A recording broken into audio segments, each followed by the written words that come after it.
Yo, this is it. I'm Mr. Fade, and you're listening to Attack of the Beats on IllMuzik.com. 5 beats, 5 reviews, that's what I do, and we'll kick it off right away. Get right into it with Fury Beats with Long Hiatus. Let's check it out.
Alright. Okay, so that was Fury Beats with Long Hiatus. Now, with this beat here, it threw me off at the beginning because I liked that beginning part. It's just do, and then I thought, okay, this wicked drum track's coming in, but then it wasn't. It was just a laid back beat, you know. So that's just what I expected, you know. So the beat, I do like it. It's just the only thing, the drawback is the drum track. Now, I don't know. I mean, how are you programming your drums? Because it sounds like you're playing them live, and then it sounds like you're trying to follow it by, you know, with the guitar and all that stuff, right? So I guess it just starts with the drums, really, that it just kind of throws off the rest, where the drum track, like I said, it's like you're playing it live, like there's no kind of quantizing or whatnot or something like that. Like it just doesn't sound like it's on the grid, if you will, you know. So let me know, because I'm just curious, like how the drums are done and all that. But I think it's because of that the guitar and the rest is not really falling into place with the drums. And the fact that you have that low end part of the kick, you know, that do stuff from the beginning, when you bring it back in later, I thought, okay, this is good. Like I thought maybe there'd be a change up or something. But you know, you just integrate it into what you have, which is okay. But like I said, once again, I think it's because the drums, it just kind of makes that stuff go off a bit or whatever. So I would just get the drums tightened up. But let me know. I'm just curious of how you guys set up, because for me it was mainly just those drums. All right, so next up we've got Inside Out Beats with Backwards Compatibility. Let's check it out.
All right. Okay, so that was Inside Out Beats with backwards compatibility. This one I like. I like it a lot. The drums are nice and tight, and when you have that violin and the piano coming in, it just fits so well with the drums, and it's a nice tune. I like it. And then the fact that you do have a change up and then you bring it back in again, so that was really well done. And of course that those what is it, the keys or whatever you have like chilling in the background and stuff, that's nice. I can hear it sounds like you do some reverse stuff on it too, so that was a nice touch to it. The only thing is I was just waiting for a proper bass line to come in. So to me it was just the bass line. I was like, if you had a nice bass line on top of this, that'd be even better, like way better. But still, for what you have, I do like it. It just sounds a little bit empty because there's no bass line, but or at least I don't really hear much of it. So yeah, but the drums are nice and tight, and the rest follows in. So yeah, I like it. All right, so next up we've got On a Calf with One More Step. Let's check it out.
All right. Okay, so that was On a Calf with One More Step.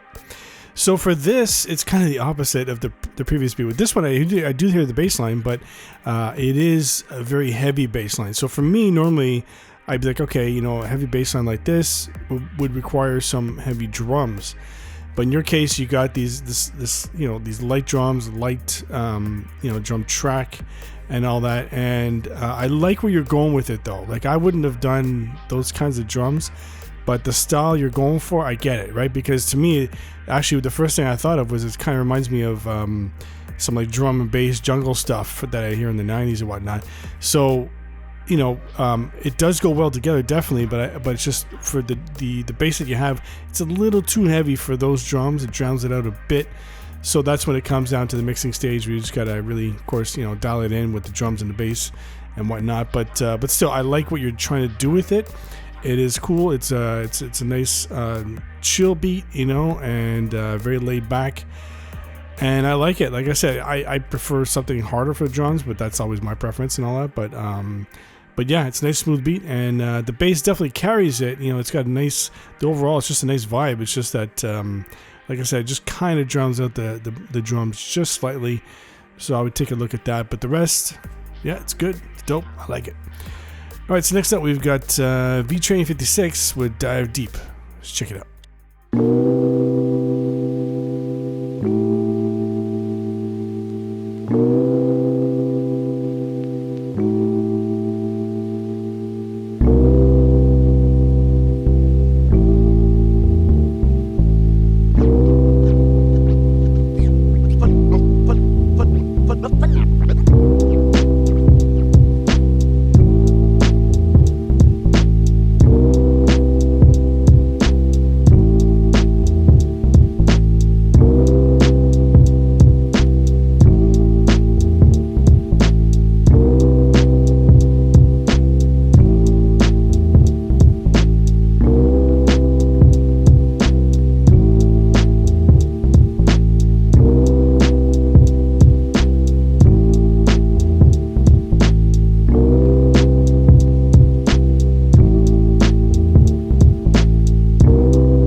All right. Okay, so that was V-Train 56 with Dive Deep.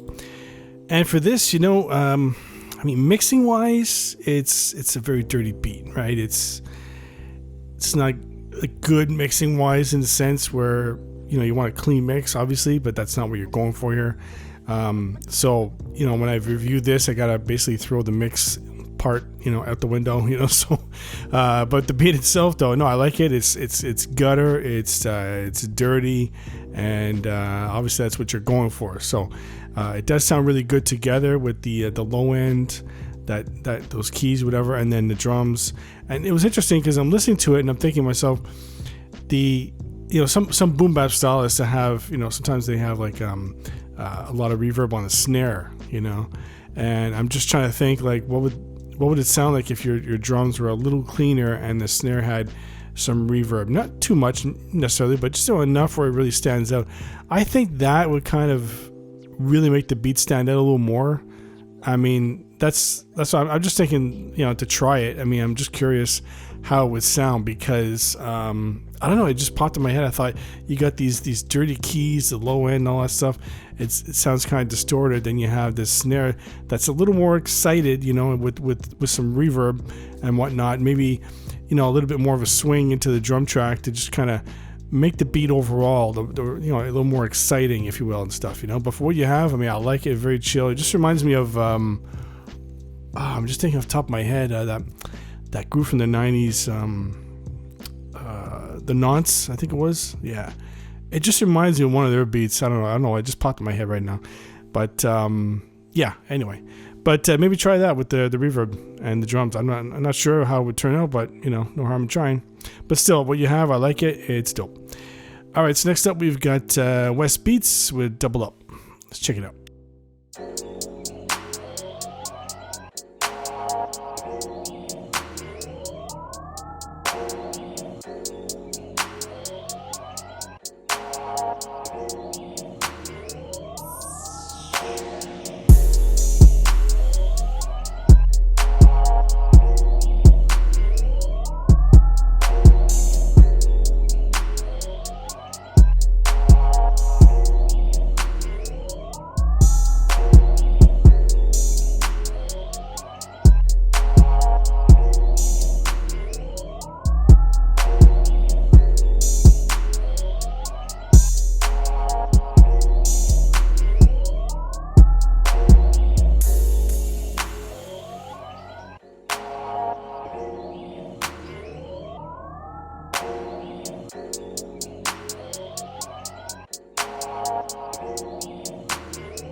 All right. Okay, so that was West Beats with Double Up.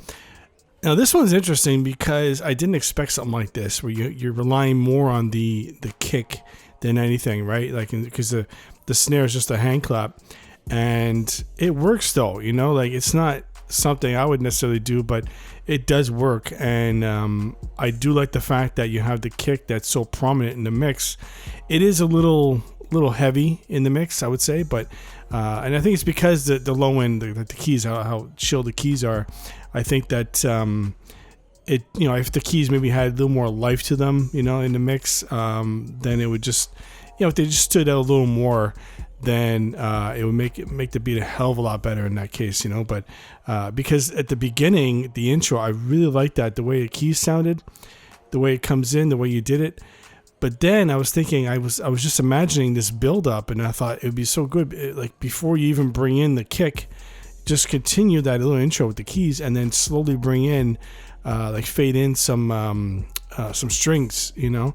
That way you have the strings complementing those keys, and that would bring more life to that part, you know, to those keys and whatnot, to the whole melody, you know. So, and that would just make the beat a little more, you know, a little more exciting, if you will, in the mix, you know, as you go on throughout the beat and stuff, you know. So that's what I was expecting, but still, I think that would work actually, you know, if you brought some strings in, just add a little something to it and stuff, and then bring the kick down just a bit in the mix, and the hand clap.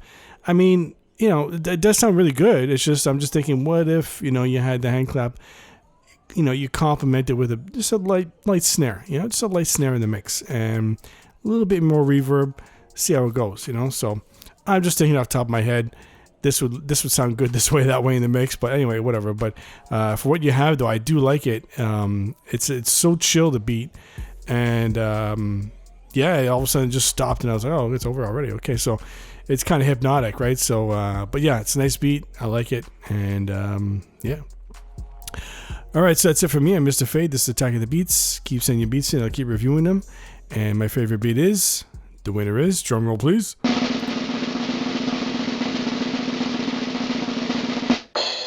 Inside Out Beats with backwards compatibility. Let's check it out.